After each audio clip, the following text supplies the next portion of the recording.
դպրոցների փակման հետ կապված խնդիրը։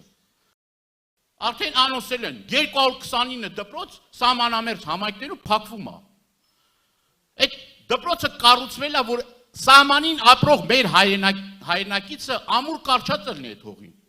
Բայց հիմա ո՞րն է նպատակը, որ դպրոցները փակում են։ Ասում են դպրոցաշինություն, զուգահեռ կրկնում եմ 229 դպրոց փակվում է։ Եվ այդ տարածաշրջանում արդեն ժողովուրդ ջան, գիտենք դպրոցը փակվեց, գյուղը արդեն կենսունակ չի։ Չի կարա կենսունակ լինի։ Եվ մենք եւս մեկ անգամ վերահաստատում ենք, մեր իշխանության գալու պարագայում որևէ մի սահմանամերձ գյուղի դպրոց չի փակվելու։ Ստեղծելու են պայմաններ, որ գյուղացին մնա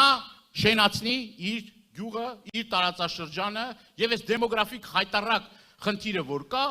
պետք է օր առաջ լուծվի։ Գյուղերը դատարկվում են։ Եվ որևէ մի քայլ այս ուղղությամբ չի արվում։ Սա հստակ ծրագիր է գյուղերը դատարկելու։